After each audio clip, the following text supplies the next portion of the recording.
Hi students, welcome back to Chakravarthi ఈ class room Telugu channel. ఈరోజు మనం బ్లడ్ రిలేషన్స్ నుంచి ఒక సింపుల్ క్వశ్చన్ చేద్దామయ్యా. ఒక సింపుల్ డేటా ఇక్కడ ఇచ్చాడు, దీని కింద 2 క్వశ్చన్స్ ఇచ్చాడు. ఫస్ట్ మనం దీన్ని సాల్వ్ చేద్దాము. చేసిన తర్వాత ఆ 2 క్వశ్చన్స్ నేను అడుగుతాను, మీరే నాకు ఆన్సర్ చెప్పొచ్చు. అయితే బ్లడ్ రిలేషన్స్ ఎప్పుడైనా మీరు గుర్తుంచుకోండి, దాదాపుగా 90% ఆఫ్ ద బ్లడ్ రిలేషన్స్ క్వశ్చన్స్ని మనం సింపుల్ చార్ట్తో సాల్వ్ చేయొచ్చు. కాకపోతే ఆ చార్ట్ వేయడం రావాలి మీకు. నేను మన బేసిక్ క్లాసెస్లో, మన రెగ్యులర్ కోర్స్లో బేసిక్ క్లాస్లో దాదాపుగా 1 అవర్ సెషన్ ఉంటుంది. ఏది బేసిక్స్. దాంతో మీకు అసలు బ్లడ్ రిలేషన్స్లో ఏ క్వశ్చన్ అయినా మనం చేయగలుగుతాం. ఆ చార్ట్ మీకు ఒక నట్ షెల్లో చెప్తాను చూడండి.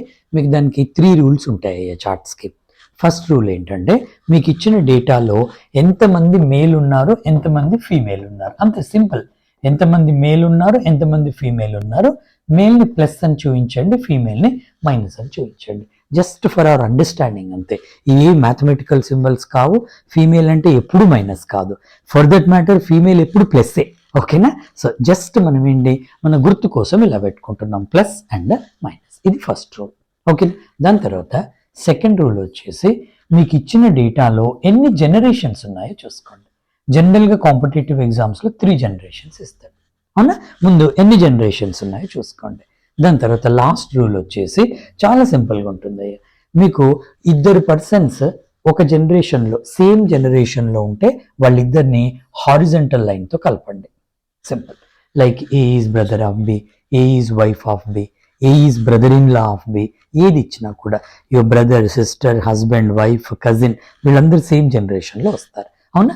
అదే మీకు 1 కన్నా ఎక్కువ జనరేషన్స్ ఉంటే వర్టికల్ లైన్తో కలపండి, అంతే సింపుల్. ఓకేనా? హారిజంటల్తో డ్రా చేసేటప్పుడు ఎప్పుడైనా లెఫ్ట్ నుంచి రైట్కే డ్రా చేయండి. అదేమీ మనకి హార్డ్ అండ్ ఫాస్ట్ రూల్ కాదు, మనం పెట్టుకున్నాం. ఎందుకంటే ప్రతిసారి అలాగే మనం గీసుకుంటూ పోతుంటే, డ్రా చేస్తూ పోతుంటే మన మైండ్ ట్యూన్ అవుతుంది. అర్థమైందా? సో ఇక్కడ క్లియర్గా లెఫ్ట్ నుంచి రైట్కి. అదే మనకి వర్టికల్ ఉన్నప్పుడు మాత్రం టాప్ నుంచి బాటమ్కి గీసుకోండి. టాప్ నుంచి బాటమ్కి గీయండి. తర్వాత మీరు ఈ హారిజంటల్ గీసేటప్పుడు వైఫ్ అండ్ హస్బెండ్ కపుల్ వచ్చారనుకోండి, కపుల్ వస్తే డబుల్ లైన్తో చూపించండి. ఇక మిగిలిన ఏ రిలేషన్ అయినా సింగిల్ లైన్తో చూపించేసేయండి. అప్పుడు మీకు ఈ డబుల్ లైన్ చూడగానే కపుల్ అని అర్థమవుతుంది. ఓకేనా? ఇక్కడ నేను వీడియో పాజ్ చేయండి, పాజ్ చేసి ఇది ఒక్కసారి మీరు నోట్ చేసుకోండి. ఇప్పుడు నేను చెప్పింది మీరు 1కి 2 సార్లు చూడండి. అప్పుడు మీకు ఏమవుతుంది, అసలు ఈ రూల్స్ ఏంటో మీకు అర్థమవుతాయి. జస్ట్ ఒక నట్ షెల్లో నేను చెప్పాను. వీలుండే ఆ బేసిక్ది ఫ్రీ లేదయ్యా, ఫ్రీ ఉంటే నేను ఆ లింక్ పెట్టేవాడిని. అది మన రెగ్యులర్ కోర్స్లో పార్ట్ అనమాట. ఎనీవే మీకు దీంతో అర్థమైంది అనుకుంటాను నేను, అవునా? దాని తర్వాత ఇప్పుడు దీన్ని మనం ఏం చేద్దామంటే, ఈ రూల్స్ ప్రకారంగా మనము చార్ట్ వేద్దాం. ఇలా వేద్దాం. చార్ట్ చూడండి. మనకి ఇక్కడ ఎంతమంది ఇచ్చారు, 1 2 3 4 5 6 పర్సన్స్ ఇచ్చారు. ఇచ్చిన తర్వాత క్లియర్గా in a family with 3 generations, చాలా ఇంపార్టెంట్ అయ్యి 6 పర్సన్స్ని 3 జనరేషన్స్లో డిస్ట్రిబ్యూట్ చేయాలి. దాని తర్వాత and 2 married couples, very important కదా. 3 జనరేషన్స్ ఉండాలి, మళ్ళీ అందులో 2 మ్యారీడ్ కపుల్స్ అక్కడ ఉండాలి. తర్వాత ఇక్కడి నుంచి వాడు డేటా స్టార్ట్ చేశాడు. ఎలా స్టార్ట్ చేశాడు, W is daughter of Y అన్నాడు. ఎలా స్టార్ట్ చేద్దాం, మీ ఇష్టం, ఎలా అయినా చేసుకోవచ్చు. W is daughter of Y అంటే, సపోజ్ ఇది వై అయితే W is daughter of Y minus పెట్టాను. ఇక్కడ మీరు జాగ్రత్తగా చూడండి, W is daughter of Y అన్నాడు, కానీ వై జెండర్ మనకి ఇవ్వలేదు. అంటే వై మేల్ అయినా కావచ్చు, ఫీమేల్ అయినా కావచ్చు. అంటే Y can be father or mother of W అన్నమాట. అర్థమైందా? సో అందుకని నేను వైకి ప్లస్ మైనస్ పెట్టలేదు, అలాగే పెట్టేశాను. ఇక్కడ W is daughter of Y. 2 generations ఉన్నాయి కాబట్టి వర్టికల్ లైన్తో కలుపుకున్నాను. ఓకేనా? మీరు పైనుంచి కిందికి చదవాలి కాబట్టి Y can be father or mother of W. W is daughter of Y, సరిపోయింది. దాని తర్వాత నెక్స్ట్ వన్ ఏమి ఇచ్చాడు చూడండి, X is mother of Y. ఇక్కడ కూడా చూడండి, X is mother of Y అన్నాడు, కానీ వై ఎక్స్కి సన్నా డాటరో చెప్పలేదు. సింపుల్గా ఏమన్నాడు, X is mother of Y అంటే నేను ఎక్స్ని ఇక్కడ తీసుకుంటాను, మదర్ అంటే ఇలా మైనస్తో డినోట్ చేశాను. ఇప్పటికి కూడా నాకు వై మేల్ ఆ ఫీమేలా తెలియదు. ఓకేనా? అదాని నెక్స్ట్ ఏమి ఇచ్చాడు చూడండి, ఐ హ్యాస్ ఓన్లీ 1 చైల్డ్ అన్నాడు. ఇది జాగ్రత్తగా చూడండి, ఐ అనే పర్సన్కి ఓన్లీ 1 చైల్డ్ ఉన్నాడు. ఓకేనా? వన్ చైల్డ్ ఉన్నాడు అని ఎందుకనాలి? ఉన్నాడు లేదంటే ఉంది. నాకు చైల్డ్కి జెండర్ తెలియదు. కాకపోతే ఒకటి ఏంటంటే I has only one child అనమాట. ఒక్కరే వాళ్ళకి, ఒక్కరే డాటర్ కానీ సన్ కానీ, ఎవరికి? ఐకి. అయితే వెరీ ఇంపార్టెంట్ థింగ్ ఏంటంటే ఇక్కడ ఐకి ఆల్రెడీ చార్ట్లో ఉన్న ముగ్గురితోని ఇంతవరకు వాడు ఇచ్చిన డేటాలో కనెక్టివిటీ ఇవ్వలేదు. ఎప్పుడైతే కనెక్టివిటీ ఇవ్వలేదో మనం ఏం చేయాలి? ఆ కనెక్టివిటీ కోసం ఆగాలి. దాన్ని పక్కన ఉంచుకోండి, ఇన్ఫర్మేషన్ పక్కన పెట్టేసుకొని జస్ట్ ఒకటే ఇంపార్టెంట్ ఏంటంటే I has only one child అని గుర్తుపెట్టుకోండి. దాని తర్వాత next I is married to X, ఇక్కడ డైరెక్ట్ ఇచ్చాడు. Okay, I is married to X. ఇంకేముంది? మ్యారీడ్ అంటే ఏం చేస్తారు? డబుల్ లైన్ చూపిస్తారు. ఎవరు? ఐ. ఎక్స్ ఆల్రెడీ ఫీమేల్ అంటే ఐ షుడ్ బి మేల్, అంతే సింపుల్. ఇప్పుడు నాకు ఏమర్థమైంది? X and I are couple and X is a female versus I is male. అంటే I is husband of X. అప్పుడు ఐ అండ్ ఎక్స్ కి Y can be daughter or son. మళ్ళీ వైకి W is the daughter. ఇప్పటి వరకు 1 2 3 4 persons మనకి cover అయ్యారు. ఇంకొక 2 పర్సన్స్ రావాలి.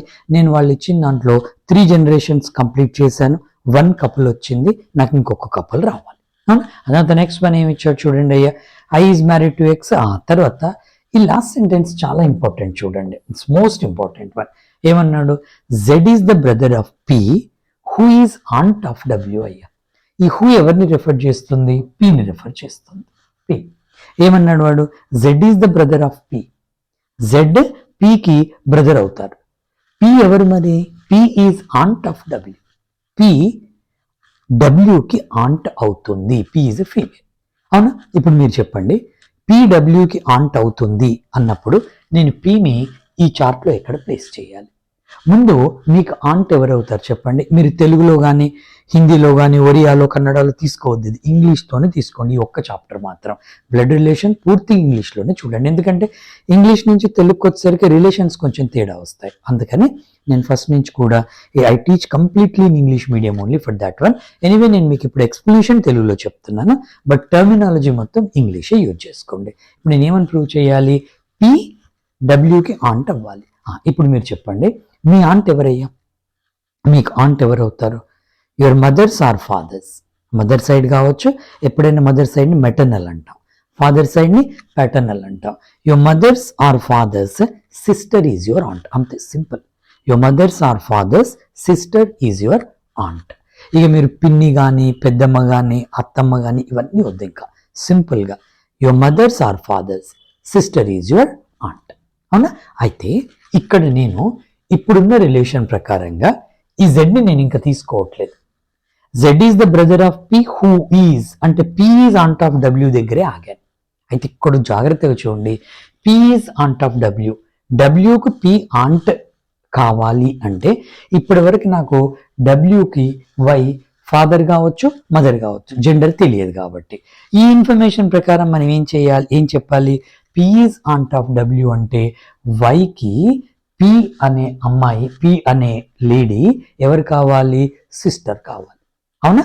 ఎప్పుడైతే పి వైకి సిస్టర్ అవుతుందో అప్పుడు నాకు డబ్ల్యూకు పి ఏమవుతుంది? ఆంట్ అవుతుంది. అయితే క్వశ్చన్లో క్లియర్గా ఏమి ఇచ్చాడంటే ఇక్కడ I has only one child అన్నాడు. ఇది లాక్ చేసుకోండి, వన్ చైల్డ్. ఎక్స్ అండ్ ఐకి ఒకే చైల్డ్ ఉంది లేకపోతే ఉన్నాడు, అదెవరు? వై. మరి నాకు పి డబ్ల్యూకి ఆంట్ కావాలి అంటే వైకి సిస్టర్ కావాలి, కానీ వైకి సిబ్లింగ్స్ లేరు అని ఇచ్చాడు, బ్రదర్ సిస్టర్స్ ఎవరు లేరు. Y is the only child. అంటే ఈ రూట్లో ఈ వేలో పి డబ్ల్యూకి ఆంట్ అయ్యే క్వశ్చనే లేదు. మరి ఇంకో రూట్ ఏందయ్యా? ఇంకొకళ్ళు ఉన్నారు కదా, ఎవరు? ఒకవేళ పి మేల్ అయితే డబ్ల్యూకి ఫాదర్ అవుతాడు కదా, అప్పుడు డబ్ల్యూకి మదర్ ఉంటుంది కదా, ఆ మదర్కి సిస్టర్ ఎవరు కావాలి? పి కావాలి. అప్పుడు P is aunt of W అంటాం. లేదు, వై ఫీమేల్ అయితే అప్పుడు వైకి హస్బెండ్ ఉంటాడు కదా, అంటే డబ్ల్యూకి ఫాదర్ కదా, ఆ ఫాదర్కు సిస్టర్ కావాలి, ఎవరు? పి. అంటే ఇప్పుడు మొత్తం క్వశ్చన్ దేని మీద డిపెండ్ అయి ఉంది అయ్యా? వై పార్ట్నర్ మీద డిపెండ్ అయి ఉంది. ఎవరైతే వైకి పార్ట్నర్ ఉంటారో అతనికి కానీ ఆమెకి కానీ మనకు పి అనే లేడీ సిస్టర్ అవ్వాలి. ఇది ఫైనల్ కంక్లూషన్. అవునా? అప్పుడు ఈ ఇన్ఫర్మేషన్లో ఇచ్చాడు చూడండి, Z is the brother of P who is aunt of W అన్నాడు. ఇక అప్పుడు జెడ్ పీకి బ్రదర్ కావాలి, పీ డబ్ల్యూకి ఆంట్ కావాలి. అంటే ఇక జెడ్కి మిగిలింది ఒకే ఒక్క ప్లేస్ అయ్యా. ఏంటది? Z should be partner of Y. ఇప్పుడు వాడిచ్చిన ఇన్ఫర్మేషన్ ప్రకారంగా ఇక ఇంతకంటే వేరే రిలేషన్ రాదు. ఓకే, ఎందుకంటే ఉన్నది 6%, 1 2 3 4 5 పీతో కలిపి 6 అవుతుంది. ఆ మిగిలిన ఇద్దరిని కూడా వాడు ఇక్కడ ఇన్వాల్వ్ చేశాడు. అంటే వేరే రకంగా పీడబ్ల్యూకి ఆంట్ అయ్యే ఛాన్స్ లేదు. కాబట్టి అప్పుడు మనం వీళ్ళిద్దరు పార్ట్నర్స్ అంటాం. అప్పుడు వీడు Z is the brother of అన్నాడు. జెడ్ ఈజ్ ద బ్రదర్ అంటే జెడ్ షుడ్ బి మేల్. అప్పుడు ఆబ్వియస్గా వై ఏమవుతుంది? ఫీమేల్. ఇప్పుడు Z is brother of P. P ఇక్కడ పి ఆంట్ కాబట్టి మైనస్ ఫీమేల్. ఇప్పుడు వాడన్న పర్పస్ సర్వ్ అయింది. ఎలా సర్వ్ అయింది చెప్పండి? పి అనే లేడీ డబ్ల్యూకి ఆంట్ అవ్వాలి, జెడ్ పీకి బ్రదర్ అవ్వాలి. పర్ఫెక్ట్ వచ్చింది. ఈ ప్రాసెస్లో జెడ్ వైకి పార్ట్నర్ ఆర్ హస్బెండ్ అని మనం చెప్తామన్నమాట. ఇప్పుడు సింపుల్గా P is aunt of W అని ఎలా ప్రూవ్ చేసాం? డబ్ల్యూస్ ఫాదర్స్ సిస్టర్. ఫాదర్ సిస్టర్ అంటే ఆంట్. ఆంట్ అని మనం ప్రూవ్ చేసాం. ఇది మనం చార్ట్ వేసుకునే పద్ధతి. మీకు నేను ఎక్స్ప్లెయిన్ చేయడానికి 10 minutes పట్టింది, కానీ మీరు ఎగ్జామ్లో ఇచ్చేస్తే వితిన్ 30 seconds లోపే మీకు ఆన్సర్ వస్తుంది. దాని తర్వాత ఇంకొకటి ఏంటంటే వాడు దీని కింద 2 questions అడిగాడు అయ్యా. ఒక క్వశ్చన్ ఏం అడిగాడంటే how P is related to Y అన్నాడు. ఒక question, how P is related to Y. చెప్పండి ఏమవుతుందో. మీరు ఏం చేయండి అంటే వీడియో ఇక్కడ పాజ్ చేయండి, పాజ్ చేసి మీ ఆన్సర్ని కామెంట్లో నాకు పెట్టండి. మాకు కూడా కొంచెం ఎంకరేజ్మెంట్గా ఉంటుంది. అవునా? క్వశ్చన్ ఏంటంటే how P is related to Y. మీరు ఆన్సర్ పెట్టేయండి ఫస్ట్. ఇప్పుడు ఆన్సర్ పెట్టండి. ఎనీవే నేను ఇప్పుడు మీకు ఆన్సర్ చెప్తాను. సింపుల్గా P is sister in law of Y. P is sister in law of why.